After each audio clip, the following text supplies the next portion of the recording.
Today I'm going to walk you through the full process of styling a Cascade Juniper step by step. We're going to start the styling process by cleaning the bonsai. That means we're going to look through the tree and we're going to remove any dead branches, any weak growth, or any growth that's not in places we want, like crotch growth or downward growing foliage. So let's take a look at this tree and see what we need to remove as part of the cleaning process. Here we have a nice example of some long leggy weak growth.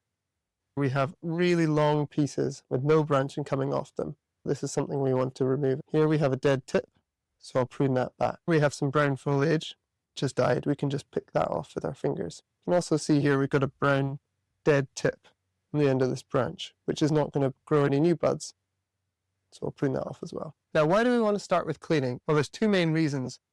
First of all, we want to get rid of everything that's not going to make a good bonsai. That's why we remove dead branches. That's why we get rid of awkward or weak growth. But the second reason is the one that I think is more important. And that is it familiarizes you with the tree. You might think you know a tree because it's been sitting on your bench for a while and you've been watching it for weeks or months waiting to style it. But nothing really compares to getting your hands on a tree, looking at how the branching is laid out, looking where the branches flow from. And that cleaning process is really going to kickstart your creative juices when you come to properly style this tree.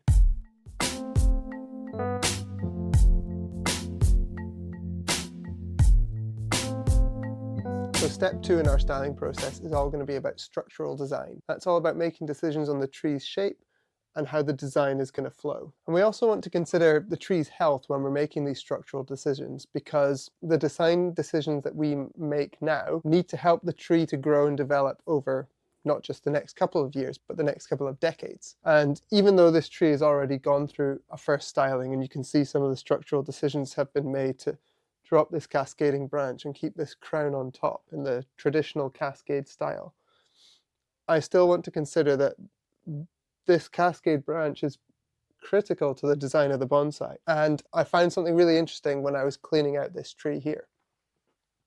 What I noticed is that this bottom portion, the growth here is a lot weaker and a lot more leggy than the growth on this upper portion here.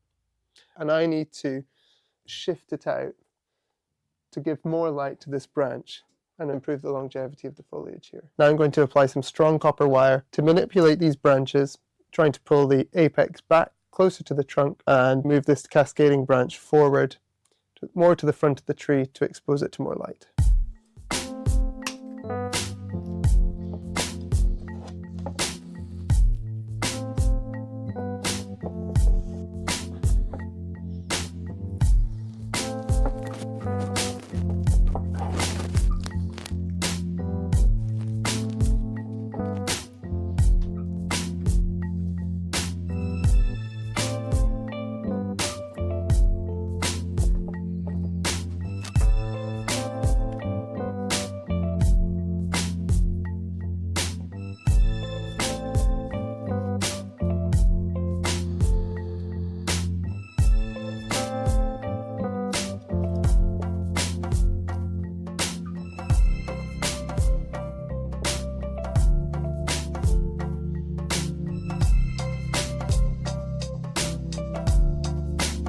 Now we've set the structure of the bonsai, but all of that's going to be for nothing if we don't do this next step. Step 3 is where we style and shape the finer details of the tree. We're going to create layered pads of foliage to give the tree depth and shape. And the other important thing we're going to do is we're going to arrange that foliage in a way that's really efficient for the photosynthesis of the tree.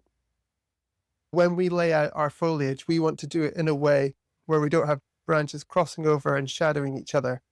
We're going to use wire to manipulate the branches and the pads to hold them in place so we can achieve that photosynthetically efficient layout, as well as filling in any gaps in the tree to make sure everything's positioned exactly where we want it.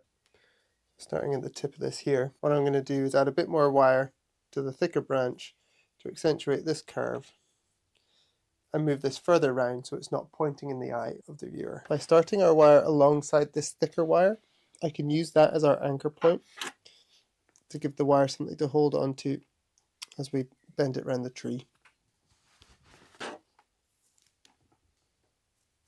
Got to be really careful not to break these small branches or crush the small branches as you're coming through. There's also a small wire scar here you can see from the last wire, which I removed prior to this styling. We want to avoid wiring into that if we can. The scar itself won't be a problem, that's going to heal in a year or less. But we don't want to prevent that healing by putting more wire into that groove. Okay, the wire's on, let's do the bend. So I'm going to put one thumb at the point I want the branch to bend at, and then further downstream from that, I'm going to grab the branch and move it. Always keep an eye on the side that's being stretched. So this side here, this is where the tissue is being stretched the most, and this is where it's most likely to break. This point here, where we have a split in the branch, this is a perfect opportunity to add another bend. Generally, where you have a branch coming out, you want those on the outside of bends. So we can add a curve here, got another branch here. So let's bend going back the way.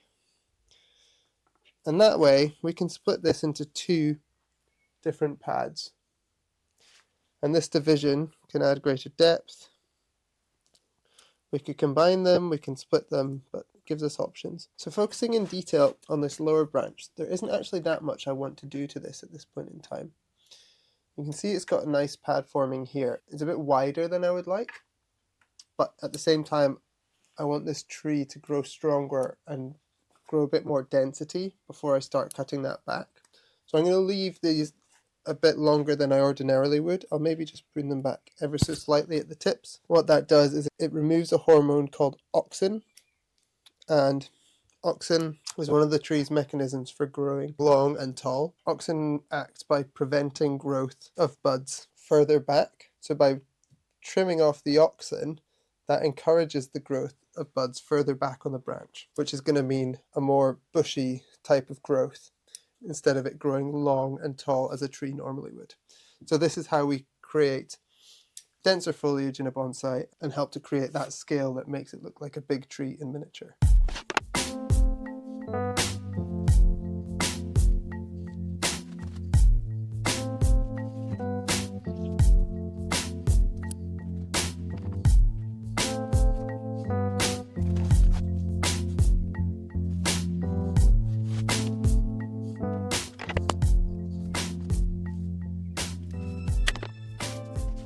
It's also important to bear in mind how much foliage you can safely remove at one time.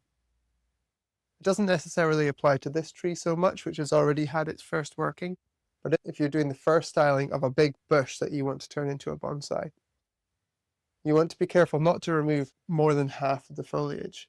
You need to keep a good base of foliage on the tree so that it can continue feeding itself and growing strong. You can come back the next year and do a second working, as I'm doing here, and that way you can keep progressing your bonsai over time without risking its health.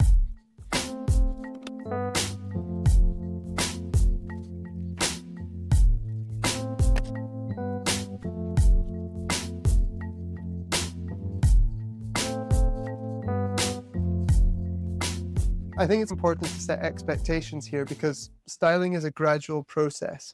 You can work a tree once, and depending on the stock that you're working from, you probably won't get a refined bonsai on your first working. But over time, as we prune strong growth and encourage the trees to grow more branches and more ramification, that's going to increase the density of the foliage and ultimately build a really nice bonsai tree.